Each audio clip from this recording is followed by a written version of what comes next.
Hey y'all, it is your favorite nerdy girl here, NerdyGirlReviews, and we are back with another review, and we are reviewing Black Swan, streaming currently on Hulu.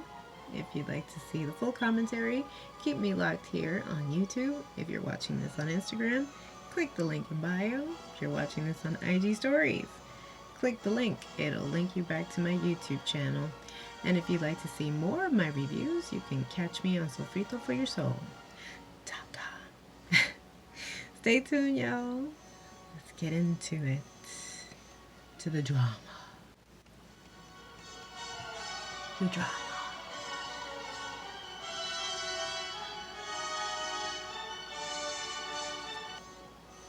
Now, before anybody says anything like, oh, you're super late, that movie's how old? And not for nothing, I did my best to incorporate props, so it looks very much reminiscent of the film, hence my black wings. Which, yes, I've used for Halloween and whatnot. Nonetheless, I started watching a number of films, holiday films, and I thought to myself, wouldn't it be interesting to do a video review of films that incorporate certain things that are reminiscent of Christmas but isn't a Christmas story. Now, for this particular film, I don't believe there's anything remotely close to Christmassy. But when you hear this very classical music, symphony playing in the background, which I believe this is the score for the film, and it's based on, Swan Lake. I think his name is Tchaikovsky, if I'm not mistaken. So it's very reminiscent with New York and the American Ballet Theater. And you think, especially when you think of this kind of classical music, you also think of the Nutcracker. So although this isn't technically the Nutcracker, which is very Christmassy themed musical, opera, what have you, it just gives me that vibe. And I want to say there's a number of other films I'll mention briefly in this video, because if I did all of them, I'll never finish. But give me that Christmassy vibe without it being Christmassy, a holiday film. And not for nothing, there's nothing wrong with branching out and not always conforming to the norm of what is typical holiday films. There's just a number of films that you can enjoy. But tell me that this crown isn't everything, though. I created this crown like maybe 5-6 years ago, and there were seashells and very pink. If I show like in comparison, oh my god, it was very pink, very this, and then I was able to kind of make it this like gray like looking crown, which the Black Swan dons, played by our actress Natalie Portman. But give me a second. And yes, I want to highlight, again, this is another New York film. So we're already in this New York kind of state of mind. And of course, I always bust out my ornament. But it is a very New York-y film. And it's 2010 when they filmed. And I'm sure probably even before 2010, because, certain films are filmed years in advance. And so I'm sure, but nonetheless, you see, fairly recent New York, but not what we're living in today. So, a quick rundown. Black Swan is a 2010 American psychological horror film directed by Darren Aronofsky.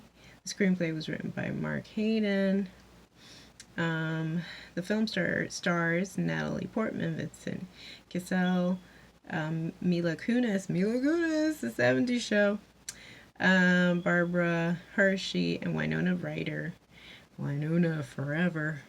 And so, The plot revolves around a production of Tchaikovsky's Swan Lake ballet by the New York City Ballet Company. The production requires a ballerina to play the innocent and fragile white swan, for which the committed dancer Nina Sayers Portman is a perfect fit, as well as the dark and sensual black swan, which are qualities better embodied by the new rival, Lily Kunis. Nina is overwhelmed by a feeling of immense pressure when she finds herself competing for the role, causing her to lose her tenuous grip on reality and descend into madness. Now, I remember when this first movie came out, and it was just jarring because no one, not for nothing, and to a credit to Natalie Portman, she's always played these like kooky characters.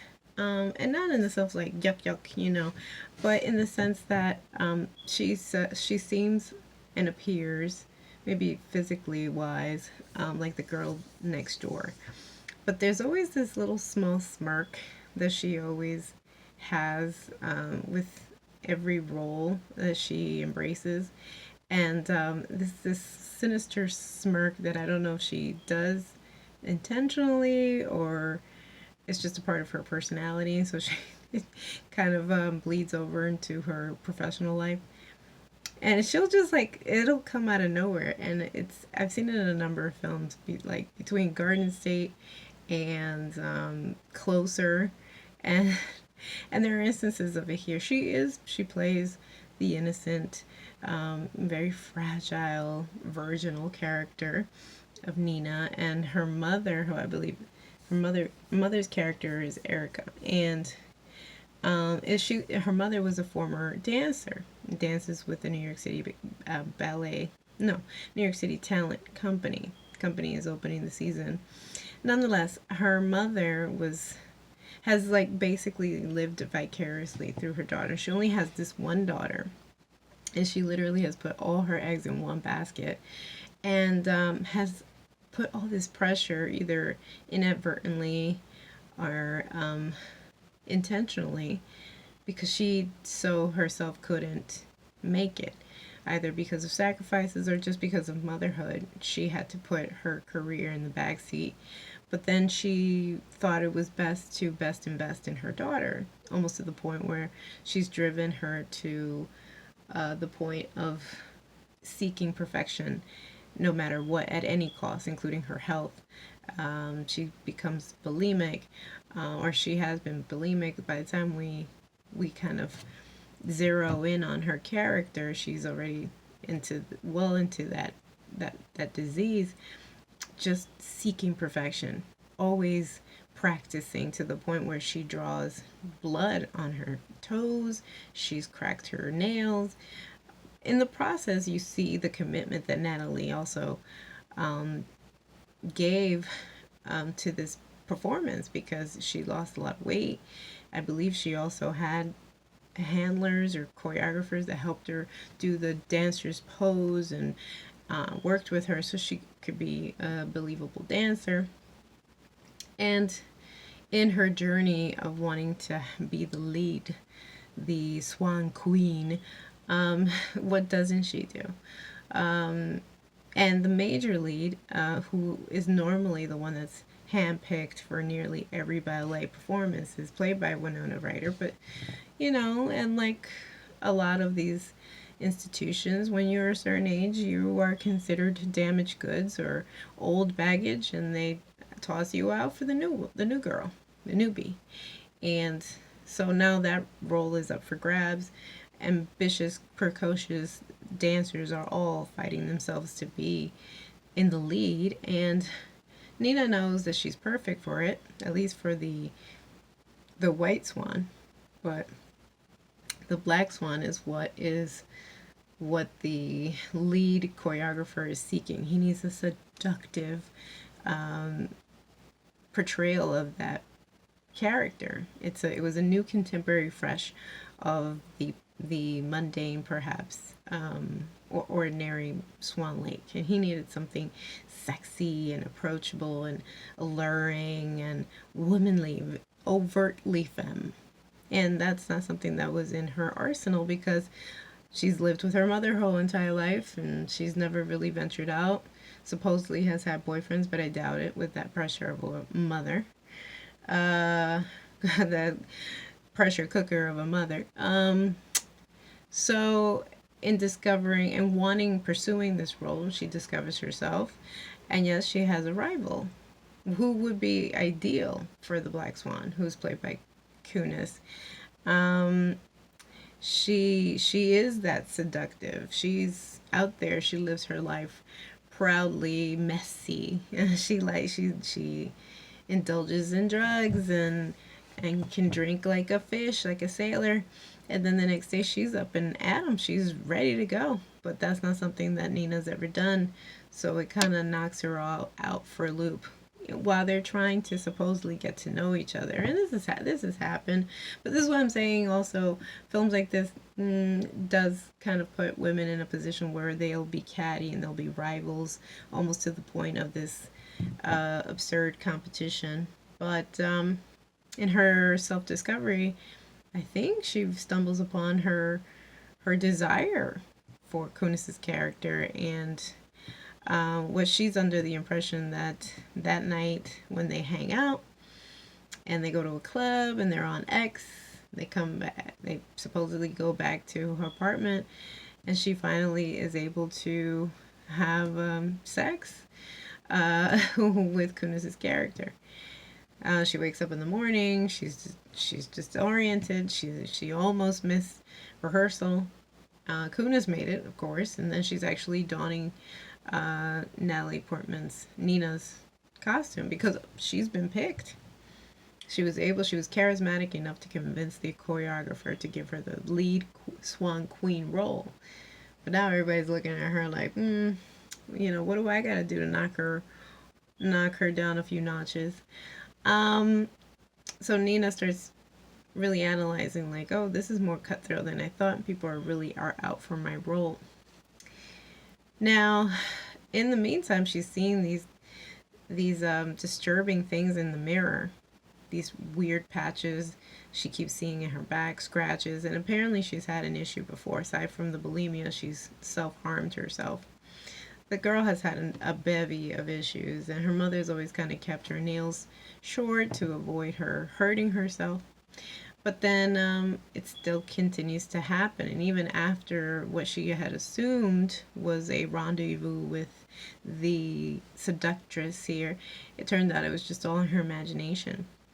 And she starts realizing, like, what is going on? Why am I seeing this? And then she starts seeing, like, she scratches that injury, the more she starts seeing, like, feather-like things. When she has, I believe, a manic episode, she, I believe, knocks herself out by mistake, and because she's under the impression she's actually turning into the Black Swan. So she wakes up, she's like, I'm seeing things, something's wrong with me, but I'm going to push forward because I'm going to make this a reality.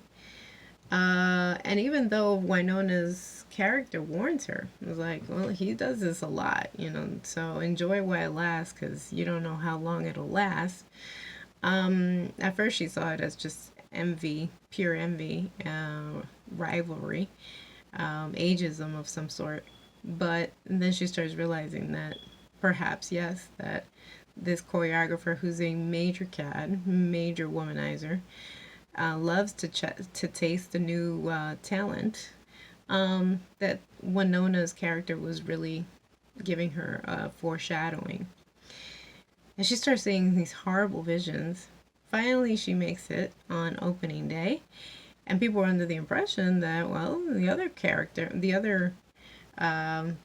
dancer, Kunis's character, was gonna step in. She was her understudy. But Nina was so, like, she didn't care. She's going wild, almost to the point where she gets into a confrontation with her mother before she gets to Lincoln Center. And we see our beautiful Lincoln Center as well, by the way. That's another landmark, New York City landmark. She makes it. She dons the makeup. She's in it. She's in the groove. She's feeling confident. She does an excellent job as the white swan, and now she has to go into the black swan. Now, going into the black swan, she has some kind of issue with Kunis's character to the point where she's under the impression that she has hurt her.